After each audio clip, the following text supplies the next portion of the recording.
오늘 말씀에서는 예수님께서 제자들과 함께 베다니 시몬의 집에 거하고 있는 장면이 나옵니다. 예수님이 이 집에 거하고 있는데 갑자기 한 여인이 등장을 합니다. 그리고 이 여인이 하는 일이 무엇인가 지켜보았더니 자신이 가지고 있던 매우 귀한 향유 옥합을 예수님의 머리에 붓는 것입니다. 이를 보고 함께 있던 제자들이 난리가 났습니다. 8절에 이렇게 나옵니다. 제자들이 보고 분개하여 이르되 무슨 의도로 이것을 허비하느냐. 화를 냈다는 거예요. 즉 여인의 행동을 이해할 수가 없다는 것입니다. 그리고 9절에서 이야기하기를 이것을 비싼 값에 팔아 가난한 자들에게 줄 수 있었겠다. 한마디로 이것을 허비하지 말고 팔아서라도 가난한 자들을 돕는 일에 사용하면 훨씬 좋았을 텐데 왜 허비하느냐라고 여인을 꾸짖었다는 거예요. 그러나 정말 제자들이 그것을 가난한 자들에게 나누어 주려는 마음 때문에 안타까워하고 분개한 게 아니라는 거예요. 요한복음에 이렇게 말씀하고 있습니다. 이렇게 말함은 가난한 자들을 생각함이 아니요 그는 도둑이라. 여기서 말하는 그는 누구예요? 가룟 유다를 말합니다. 돈꾀를 맞고 거기 넣는 것을 훔쳐 가밀어라. 충격적이지 않습니까? 그들이 가난한 자들을 위해서 그렇게 화낸 게 아니라 돈꾀에 누군가 헌금을 하면 훔쳐가기 위한 일들을 제자 중에 한 사람이 하고 있었다는 사실입니다. 오늘 가룟 유다는 또 우리가 읽은 본문에 보면 예수님을 팔 생각을 하고 있다는 거예요. 참으로 안타까운 것은 다른 사람들은 몰라도 제자들은 3년을 예수님을 따라다녔어요. 그러면 여인이 예수님께 향유를 부을 때 한 번이라도 생각할 수 있는 건 무엇입니까? 왜 이 여인이 내가 모시는 스승인 예수께 이런 향유를 붓는 것일까? 도대체 왜 그럴까? 한 번쯤은 생각할 수 있는데 그런 생각이 전혀 없다는 거예요.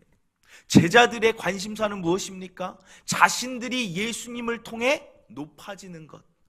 예수님이 메시아인데 그 메시아를 통해 한 자리 차지하는 것이 그들의 생각이었다는 사실입니다. 예수님이 그동안 이 땅에 오셔서 하나님 나라에 대해 가르치신 것에 관심이 없어요. 죄사하는 권세에 대한 것도 관심이 없습니다. 그저 자신의 뜻대로 사는 것이 제자들이었다는 거예요. 이러한 답답한 제자들의 무지 속에 오늘 이 여인만큼은 예수님의 머리에 정성스럽게 향유를 붓고 있다는 사실입니다. 그럼 오늘 이 여인이 왜 이와 같은 행동을 했는가? 성경에 보면 이 여인에 대해 설명하기를 죄 많은 여인이라고 말하고 있습니다. 죄가 많다는 것은 너무나도 부끄러워서 마음 가운데 죄책감이 있어서 사람들에게 감히 나아갈 수 없는 자의 상태를 말하고 있는 거예요. 그런데 이 여인이 예수님을 만났어요. 그래서 예수님을 만나고 났는데 예수님이 어떻게 그 여인을 대하시는가 봤더니 자신의 죄를 꾸짖고 자신을 정죄하시는 게 아니라 예수님께 나왔더니 회복이 있다는 것입니다. 내 죄를 용서해 주신다고 말씀하시고 내 죄가 사여졌다고 고백해 주시고 다시는 죄를 짓지 않으면 된다고 죄사함을 선포해 주시는 거예요. 그러자 그 여인의 마음이 어떠하겠습니까? 우리 예수님은 회복하시는 분이구나. 우리 예수님은 나를 용서하시는 분이시구나. 그동안 가졌던 모든 정죄감에서 해방됨을 느꼈을 것입니다. 그래서 이 여인이 그때부터 생각하길 원하는 거예요. 내가 이 감사한 예수님을, 내 죄를 사해 주신 예수님을 위해 무엇을 할 수 있을까? 그런데 유대 사회에 보면 문화 가운데 하나가 무엇이냐면 집에 귀한 손님이 오면 그들의 사는 특성상 발에 먼지가 많이 묻어요. 그래서 그 발을 깨끗하게 씻어주는 물을 주고 그 발을 씻어주는 게 그들의 문화였어요. 내가 당신이 우리 집에 온 것을 환영하고 내가 당신을 이렇게 귀하게 여기고 섬깁니다라는 그 사랑의 표현이 발을 씻는 거예요. 그래서 이 여인이 거기서 힌트를 얻고 결단하는 것입니다. 내가 예수님을 위해 내가 할 수 있는 최고의 사랑을 표현하리라. 내 감사한 마음을 이 향유에 담아 표현하리라 결단한 것입니다. 그래서 예수님이 베다니 시몬의 집에 있다는 걸 듣고 자신이 가진 가장 귀한 향유를 가지고 예수님께 나아갑니다. 그리고 예수님의 머리에 향유를 붓고, 누가복음에 보면 이런 말씀이 있어요. 7장 38절에 예수의 뒤로 그 발 곁에 서서 울며 눈물로 그 발을 적시고 자기 머리털로 닦고 그 발에 입 맞추고 향유를 부은 것입니다. 사랑하는 성도 여러분, 이 장면을 생각할 때 이 여인이 울면서 예수님의 발을 머리털로 닦고 있어요. 자신이 가진 가장 귀한 것, 제자들은 허비한다고 뭐라고 하지만 이 여인에겐 그게 중요한 게 아니었어요. 나를 용서해 주신 그 감사한 예수님께 무언가라도 내가 해드리고 싶었던 거예요. 이 마음이 느껴지지 않습니까? 감사의 눈물을 흘리고 회개의 눈물을 흘리고 기쁨의 눈물을 흘려 예수님께 표현한 것입니다. 이 여인의 행동을 우리는 뭐라고 부를 수 있냐면 참된 헌신이라 부를 수 있다는 거예요. 예수님을 위해 헌신한 거예요. 헌신과 희생은 차이가 있습니다. 어떤 차이냐면 희생은 무언가의 목적이 있어서 내가 희생되는 거예요. 무언가 얻어내고자 하는 게 있어서 타의적이거나 목적을 위해 희생하지만 헌신은 무엇이냐? 아무 대가를 바라지 않는 것입니다. 그저 그 누군가가 좋아서라든지 그 일이 좋아서라든지 거기에 내 마음과 몸을 바치는 게 헌신이라는 거예요. 이 여인은 예수님이 너무 좋아서 내가 그를 높이기 위해서 아무 대가도 바라지 않고 내가 가진 향유가 얼마나 가치 있는지 그 셈조차 하지 않고 내게 가장 귀한 것을 예수님께 드렸기에 이 여인의 행동은 헌신이라 말할 수 있는 것입니다. 오늘 예수님은 이 여인의 헌신을 기쁘게 받아주셨다는 거예요. 제자들이 왜 허비하느냐 분개하고 화를 내도 예수님은 이것을 허비라고 말하지 않으셨어요. 10절에 보면 제자들에게 예수님이 이렇게 말씀합니다. 너희가 어찌하여 이 여자를 괴롭게 하느냐? 그가 내게 좋은 일을 하였도다. 여기서 우리가 알 수 있는 것은 우리가 예수님을 위해 하나님을 위해 정말 감사한 마음으로 아무 대가를 바라지 않고 했던 행위들을 예수님이 기억하신다는 사실입니다. 사실 신앙생활을 하다 보면 어떨 때는 스스로 과연 내가 이렇게 헌신하고 예수님을 위해 하는 것을 하나님이 알아주실까? 라는 생각이 들 때도 있고, 때로는 어떤 사람들이 얘기해요. 교회에 가서 그렇게 아무리 봉사하고 뭐 한다고 누가 알아주냐? 신앙생활만큼 허비되는 것 같이 느끼는 게 없다는 것입니다. 그러나 오늘 이 말씀을 보면 아니라는 거예요. 예수님은 그 여자에게 직접 대고 말씀하셨어요. 너의 그 헌신은 내게 좋은 일이다 라고 인정해 주신다는 거예요. 그러므로 우리 신앙생활은 허비되는 게 하나도 없는 줄 믿으시길 바랍니다. 감사한 마음 가지고 나아가서 내가 행한 모든 것은 하나님이 기억하시고 예수님이 기뻐하시는 일이라는 거예요. 그리고 오늘 놀라운 말씀을 하세요. 어떤 말씀이냐? 예수님이 이 여인의 헌신된 행동을 뭐라고 얘기하시냐면 12절에 보면 이 여자가 내 몸에, 오늘 말씀 12절입니다. 이 여자가 내 몸에 이 향유를 부은 것은 내 장례를 위함이다. 이게 왜 놀라운 말씀이냐면 실제 유대사회의 장례의 풍습은 시신에 향을 바르거나 물로 그 시신을 씻는 거예요. 그런데 이 여자가 내가 앞으로 갈 그 십자가의 길에 장례를 행하였다. 무슨 말입니까? 이 여인이 생각해 보세요. 무언가 예수님의 부활, 예수님의 십자가의 죽음을 알고 이 행동을 했겠습니까? 아니라는 거예요. 그냥 감사한 마음으로 헌신했을 뿐인데 예수님은 거기에다가 의미를 부여해 주시고 이 행동은 내 장래를 위한다. 즉 나의 구원의 길을 이루어가는 과정 가운데 꼭 필요한 일이었다라고 인정해 주신다는 거예요. 이게 헌신의 비밀입니다. 사랑하는 성도 여러분, 우리가 헌신한 것을 합력하여 선을 이루는 하나님은 그냥 한 가지 사건으로 끝나게 하는 게 아니라 이 헌신이 하나님 나라를 세워가는 일에 사용되게끔 하신다는 사실이라는 거예요. 이게 헌신의 비밀이에요. 그래서 예수님에 대한 감사한 마음으로 우리가 가지고 있다면 거기서 그칠 것이 아니라 이 여인처럼 헌신의 자세로 나아가야 되는 이유는 우리의 그 헌신도 오늘 이 향유 여인이 자기가 알지 못해도 장래를 위해 하나님 나라를 위해 쓰여졌던 것처럼 우리의 헌신이 어떻게 쓰여질지 모르지만 분명히 우리의 헌신은 하나님 나라를 세워가는데 사용되게끔 하나님이 하신다는 것입니다. 그래서 헌신이 필요한 거예요. 헌신은 하나님 나라의 필수 요소입니다. 성경을 쭉 읽다 보면 오늘 이 향유를 부은 여인뿐 아니라 수많은 헌신자들이 기록되어 있어요. 자신들이 한 일이 어떻게 결과를 나타낼지 모른 채 헌신하는 자들이 있다라는 것입니다. 오늘 읽은 본문에서도 17절에서 19절 말씀 보면 이런 말씀이 있어요. 무교절의 첫날에 제자들이 예수께 나와 이르되 유월절 음식 잡수실 것을 우리가 어디서 준비하길 원하십니까? 그랬더니 예수님이 이렇게 말씀하세요. 성안 아무에게나 가서 선생님 말씀이 내 때가 가까이 왔으니 내 제자들과 함께 유월절을 내 집에서 지키겠다 하시더라 하라 말하고 있는 거예요. 그럼 무슨 말입니까? 이 성안의 아무나가 참된 헌신자라는 사실이에요.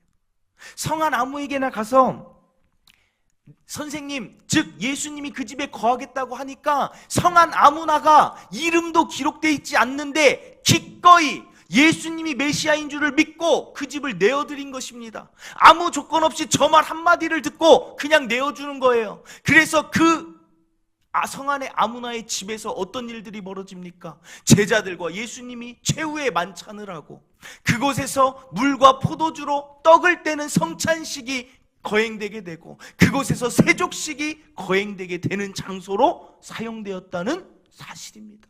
성안 아무나가 정말 아무런 그런 대가를 바라지 않고 집을 내어드렸더니 그 일이 하나님 나라를 확장하는 일에 귀하게 사용되었다는 사실입니다. 또 다른 이름 없는 헌신자가 있습니다. 그 사람은 누구냐면 예루살렘에 예수님이 입성하실 때 그때 무엇 타고 입성하세요? 예수님이 입성하실 때 어린 나귀 새끼를 타고 입성하세요. 그러면 그 어린 나귀 새끼를 제자들이 묻습니다. 저희들이 나귀를 어디서 얻을 수 있습니까? 어떻게 보면 제자들은 자발적으로 하는 게 하나도 없어요. 늘 예수님 나귀 어디서 얻습니까? 물어봤더니 예수님이 또 뭐라고 말씀하시냐면 성 안에 가면 묶여있는 나귀가 있다는 거예요. 그러면 그 사람한테 가서 말하래요.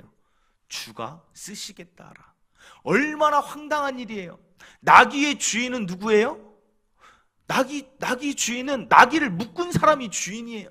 그런데 그 사람한테 가서 주가 예수님이 쓰시겠다 하라 그 말을 했을 때 어떤 일이 벌어집니까? 그 나귀의 주인이 아무런 걸 바라지 않고 그 나귀를 풀어서 예수님께 쓰시도록 하였다는 거예요.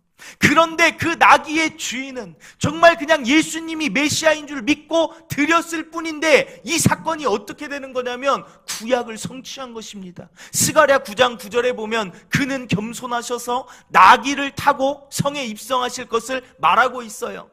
그런데 그냥 감사한 마음으로 나귀를 그래 쓰시옵소서 드렸는데 그 일이 구약을 성취하고 예수님이 가시는 걸음걸음을 준비하는 사람이 되었다는 것입니다. 헌신의 결과가 놀랍지 않습니까?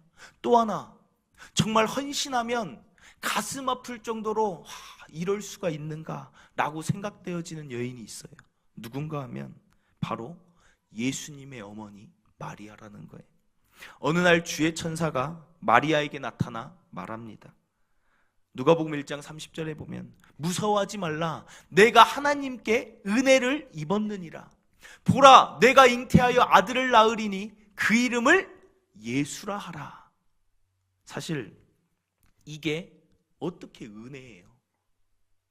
우리는 너무나 쉽게 저 말씀을 보니까 그냥 하고 넘어가는데, 마리아 입장에서 한번 생각을 해보세요. 마리아도 우리랑 똑같은 인간이에요. 여자였습니다. 결혼에 대한 꿈도 있었을 것이고, 가정에 대한 기대도 있었을 것이고, 자녀에 대한 생각도 있었을 거예요. 그런데 갑자기 천사가 나타나더니 마리아에게 하는 말이, 내가 잉태할 것이다, 처녀가 임신할 것이다 라는 것을 얘기한다는 거예요. 이 말을 따르기가 쉽습니까? 그런데 마리아는 당시 사회법으로 보면 처녀로 잉태한다는 것은 돌로 쳐서 죽여도 아무 할 말 없는 목숨이 걸린 일인데도 마리아는 이렇게 대답합니다. 마리아가 이르되 주의 여종이오니 말씀대로 내게 이루어지이다. 자신의 삶을 드리겠다고 고백하는 거예요. 그녀의 귀한 헌신이 있었기 때문에 예수님이 이 땅에 올 수 있었다는 것입니다. 사랑하는 성도 여러분, 오늘 이 아침에 우리가 분명히 생각하고 깨달아야 되는 것은, 하나님 나라는 그냥 세워진 게 아님을 믿으시길 바랍니다. 복음이 그냥 전파되어진 게 아니고, 기독교라는 종교가 그냥 세워진 게 아님을 우리가 알아야 된다는 거예요. 때로는 이름도 없이 빛도 없이 헌신하는 자들의 헌신이 합쳐져서 생긴 게 바로 이 기독교며 하나님에 대한 이 종교가 만들어진 이유라는 것입니다. 우리나라의 기독교가 뿌리를 내릴 때도 누가 있었어요? 우리나라에 들어온 그 선교사들의 헌신이 있지 않았습니까? 예수님께 대한 감사의 마음, 나를 구원하신 예수님이 너무 좋아서 나도 예수님을 위해 무엇을 할까? 오늘 향유를 부은 여인처럼 감사한 마음으로 고민한 것입니다. 내가 무엇을 할까요? 영혼 살리는 일을 해야겠구나. 대한민국 가서 내가 영혼을 살리리라. 헌신했던 그 헌신자 때문에 이 대한민국의 기독교가 있다는 것입니다. 헌신이 없이는 되는 일이 없다는 거예요. 그럼 오늘 우리에게도 이 향유를 부은 여인과 같은 예수님에 대한 감사한 마음이 있지 않습니까? 그렇다면 이제 우리도 예수님에 대한 감사한 마음을 가지고 이름 없는 또 하나의 헌신자가 되시길 바랍니다. 우리가 헌신할 때 놀라운 결과로 하나님이 일하셔서 하나님 나라를 확장하시고 복음을 전파할 수 있도록 일하실 줄 믿습니다. 그럼 구체적으로 어떻게 하는 것이 헌신하는 것인가? 감사한 마음 여기 계신 저와 성도 여러분들에게 다 있을 줄 알아요. 그런데 예수님 너무 좋고 감사한데 내가 헌신할 때 하나님 나라가 막 확장된다는데, 재밌는 사실은 무언가 교회에서 헌신하자 그러면 어때요? 느낌이 부담스러워요. 그냥 도대체 뭘 어떻게 헌신해야 되나 부담스러운 마음이 든다는 거예요. 갑자기 내 삶을 내려놓고 헌신하자 하니까 나도 선교하러 나가야 되나? 헌신하자 하니까 매일 나도 전도하러 나가야 되나? 뭔가 부담이 든다는 거예요. 도대체 헌신을 어떻게 하면 되는가? 이 시대 가운데 가장 좋은 헌신의 모습은 무엇이냐면 바로 예수님이 원하시는 것을 하는 게 헌신인 줄 믿으시길 바랍니다. 이게 무슨 말이냐? 예전에 제가 결혼하기 전에 결혼을 안 했기 때문에 결혼하기 전에 결혼한 선배들한테 이런 질문을 했어요. 동기 목사님들한테. 결혼해서 잘 살려면 어떻게 해야 됩니까?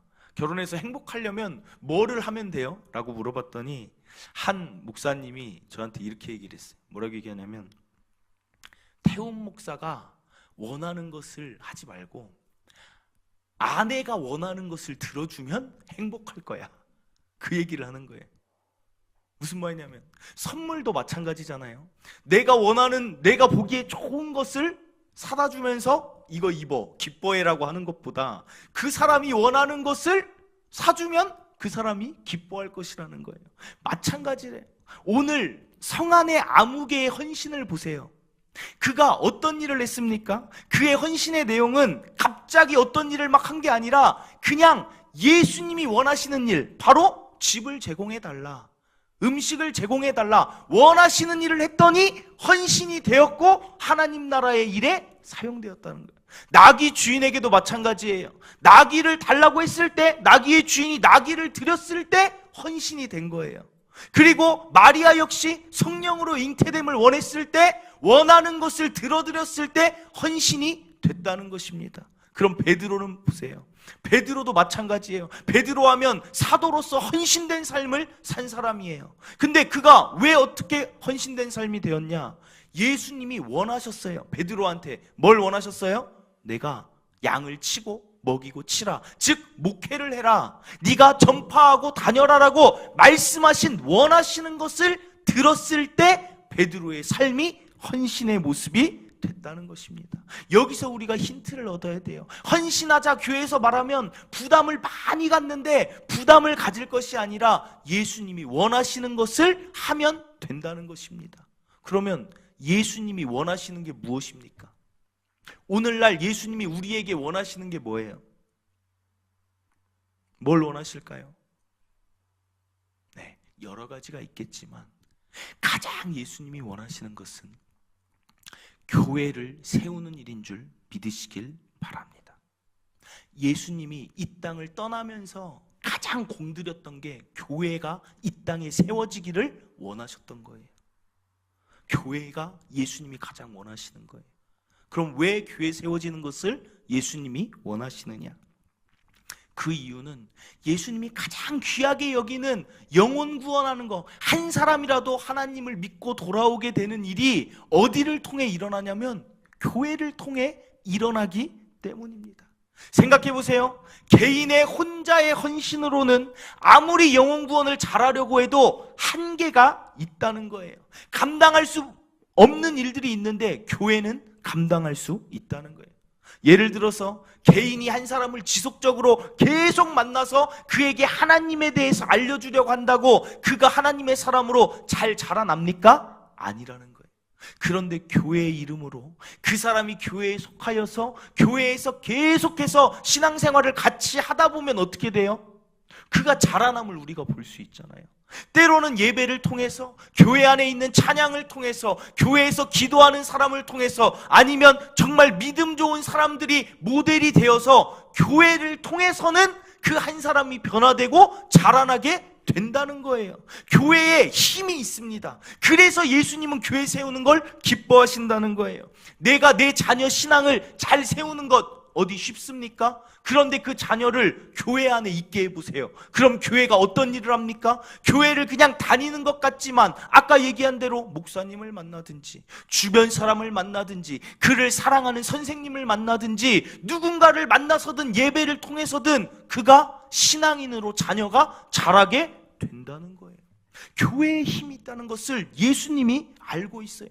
전도도 마찬가지예요.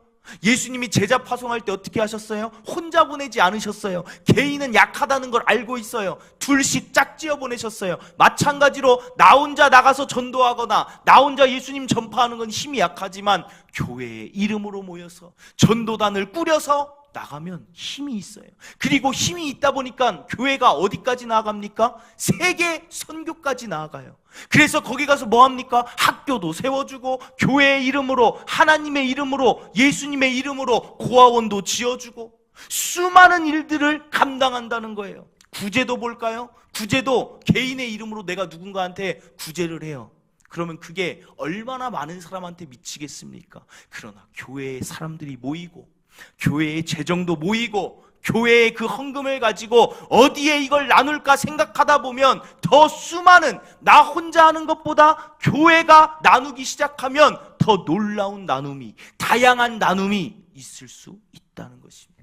그래서 예수님이 교회를 세우는 것을 기뻐하시고 가장 원하신다는 거예요. 참된 헌신은 어떻게 하는 건가?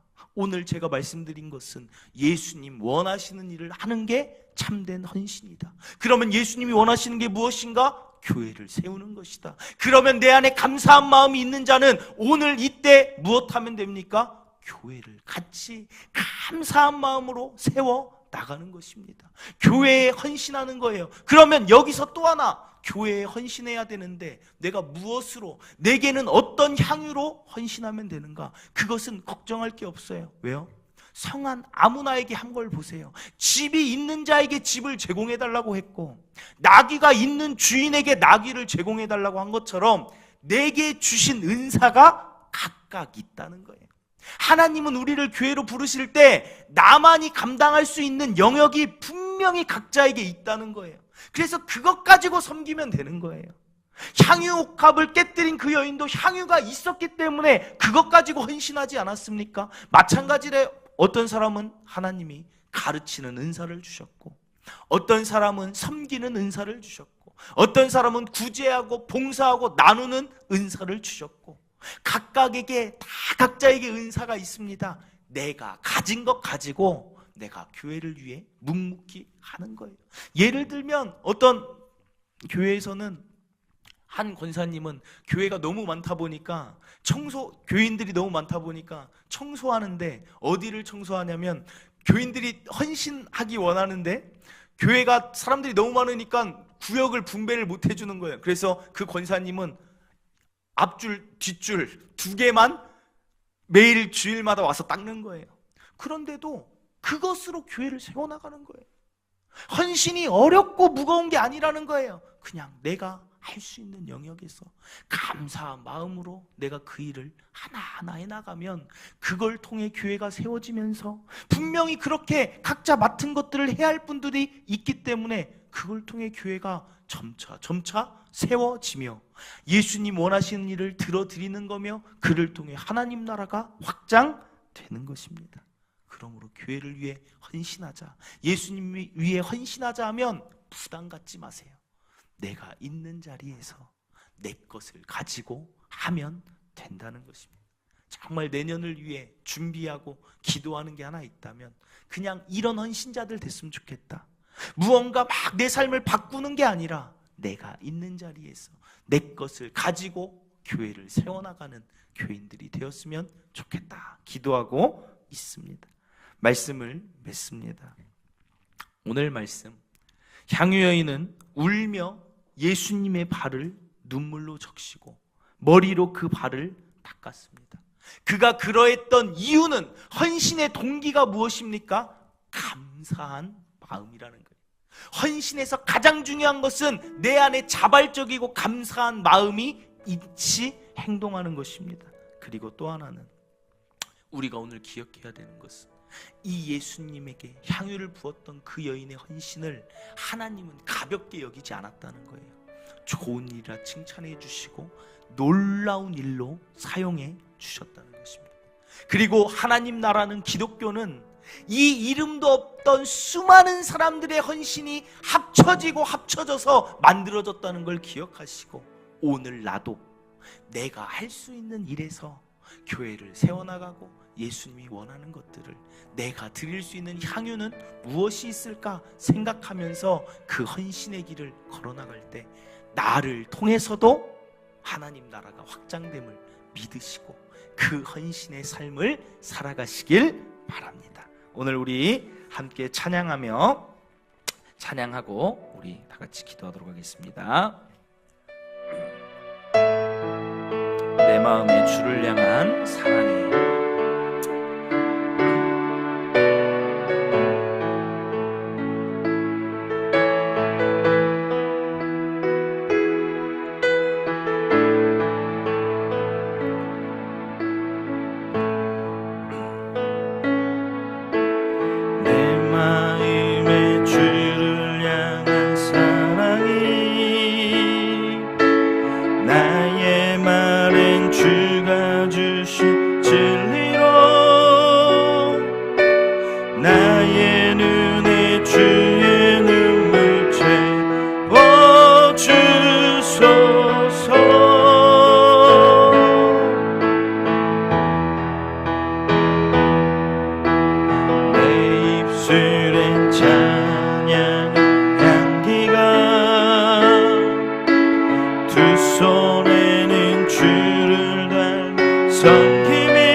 삶의 주의 인정 함께 하소서.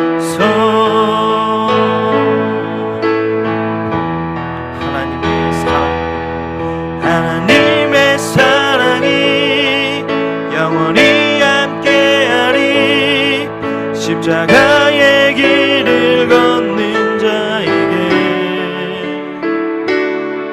순교자의 삶을 사는 이게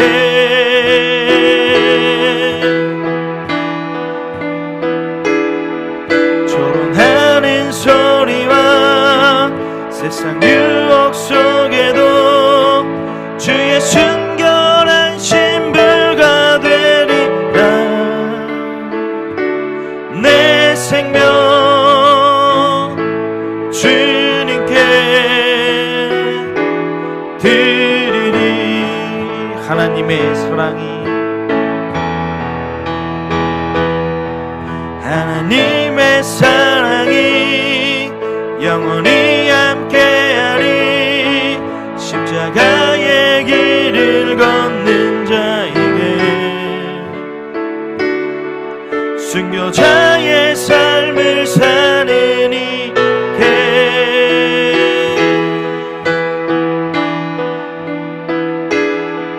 조롱하는 소리와 세상 유혹 속에도 주의 순결한 신부가 되리라. 내 생명 주님께 드리리.